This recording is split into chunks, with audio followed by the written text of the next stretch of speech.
Buenas tardes, jóvenes. El próximo tema que nos toca hablar es sobre divertículos de esófago. ¿Cómo definimos a los divertículos de esófago? Son como invaginaciones de la pared del esófago de aspecto sacular y que comunican con la luz del esófago a través de una apertura que puede tener un tamaño variable. Como vemos en la imagen, aquí vemos un gran divertículo en esta parte, ¿ya? Y está comunicando con la luz esofágica. En el esofagograma podemos ver la presencia del divertículo en la parte inferior del esófago. Son relativamente frecuentes y se clasifican de varias formas. Se denominan verdaderos cuando todas las capas del esófago están presentes en la pared del divertículo. Sabemos que el esófago tiene dos capas musculares y tiene su mucosa. Entonces, estos sí son los divertículos verdaderos. Y los falsos son cuando la pared del divertículo solamente está formada por la mucosa y submucosa, formando una hernia a través de la capa muscular del esófago.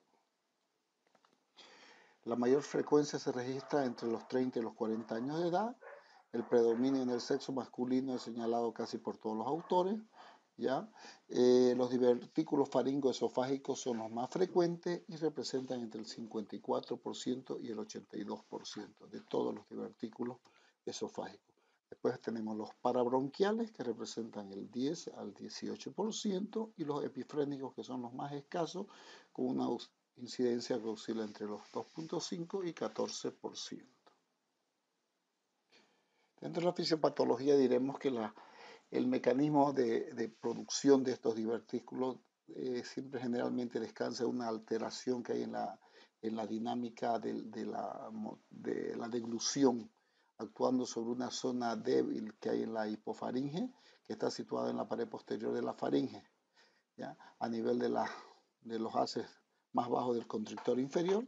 Estas fibras se entrecruzan y delimitan una región en forma triangular, lugar de menor resistencia en la unión faringoesofágica. O sea, la parte media de esta entrelazado es una zona débil, también llamada depresión faríngea o el triángulo de Kiltian o de Leimer.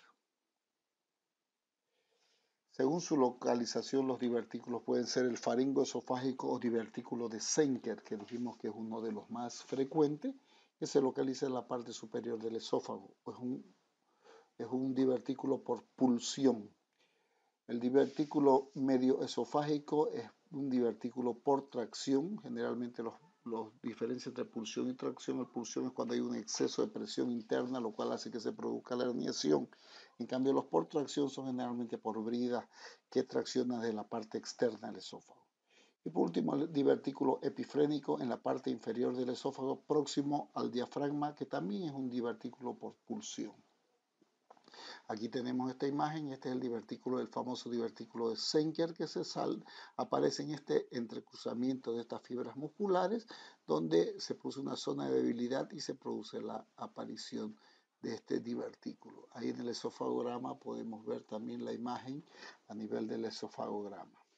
Igualmente aquí podemos ver ya un aórtico brónquico, más o menos el tercio medio del esófago, ¿ya? Y aquí tenemos un divertículo epifrénico que está prácticamente por encima, ¿ya?, de la unión gastroesofágica, bien por encima, cerca encima del diafragma, que así descansan este tipo de divertículos. Según el mecanismo de formación, los divertículos, como le dije, por pulsión, cuando se deben al aumento de la presión intraesofágica, que ocasiona una hernia de la capa mucosa a través de las distintas capas musculares del esófago, ya que se hernian y pues esta capa mucosa sale, ¿ya? Y los divertículos por tracción, que se deben generalmente, como dice, a cicatrices y adherencias periesofágicas. Vemos otro ejemplo de los divertículos. Aquí tenemos un pequeño divertículo. En esta parte podemos apreciarlo. ¿Ya? El divertículo es del tercio medio del esófago.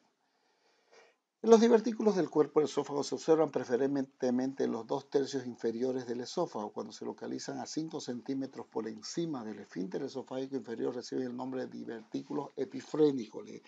no son muy frecuentes como dijimos, y en algunos casos las lesiones son congénitas y representan una forma frustrada de una fístula esófago-traqueal, o sea, probablemente la persona, el niño nació con este tipo de divertículo, como le digo, es una forma frustrada de una fístula esófago-traqueal, que son las famosas que se producen en estas fístulas, los cuales producen muchas veces la por la genesia muchas veces de esófago también, y se producen comunicaciones anormales entre el esófago y la tráquea. Los divertículos del cuerpo esofágico también son divertículos por tracción, son frecuentes en los países desarrollados, se deben a deformaciones o cicatrices del esófago como resultado de enfermedades inflamatorias crónicas a nivel del mediastino. Los divertículos del tercio medio del esófago suelen ser de pequeño tamaño, de forma redondeada y de cuello ancho, lo que explica que raras veces retengan alimentos. Son relativamente frecuentes. Ya entonces, pocas veces, como le digo, van a retener alimentos porque el orificio de comunicación que es pequeño, el orificio con el cual comunican al esófago. Dentro de las manifestaciones clínicas son muy variables y dependen fundamentalmente de su tamaño y localización, por supuesto. La mayoría de las veces son asintomáticos, pero los del cuerpo esofágico pueden ocasionar disfagia y a veces regurgitación, síntomas habituales del divertículo de Senker. ¿Ya? Los grandes divertículos del tercio medio esófago también pueden producir disfagia y regurgitaciones. ¿Ya? Dentro del diagnóstico, por lo generalmente radiológicamente se puede hacer el diagnóstico. El contraste vario permite ver con la facilidad el tamaño y la situación de la bolsa diverticular. La endoscopía también agrega información, aunque no es muy buena, salvo que en caso de que se sospeche de la presencia de un cáncer.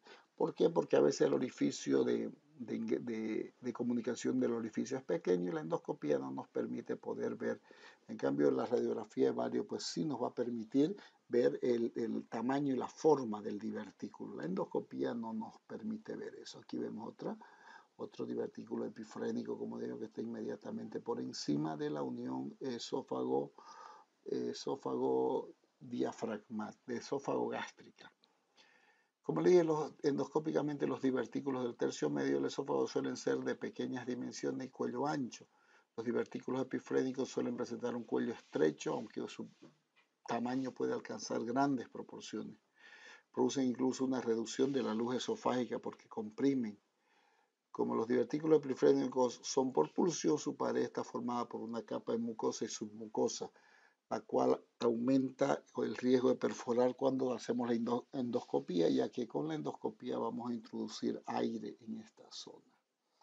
¿Ya? Entonces ahí tenemos imágenes endoscópicas, ya divertículo faringo esofágico o de Senker.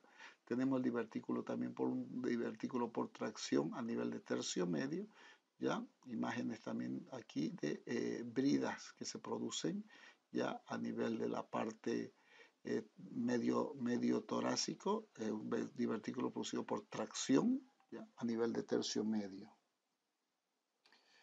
Dentro del tratamiento, los divertículos asintomáticos no requieren tratamiento, pero en los pacientes con disfagia o serios problemas de regurgitación está indicada la cirugía. En la mayor parte de los casos de los divertículos epifrénicos se practica una fundoplicatura si la miotomía llega al esfínter esofágico inferior, o sea, si se hace una resección del divertículo bien baja, pues es necesario hacer una fundoplicatura. Aquí tenemos un tratamiento del divertículo de Senker, donde vimos ahí la zona triangular del entrecruzamiento de las fibras musculares, ya donde se produce la debilidad y se produce la formación. Entonces lo que se tiene que hacer es la resección del divertículo y consiguiente sutura posterior de la zona que se ha hecho la resección. Aquí vemos al divertículo conteniendo restos alimenticios. Acá tenemos otro divertículo también, está el esófago y un divertículo de Senker. Muchas gracias.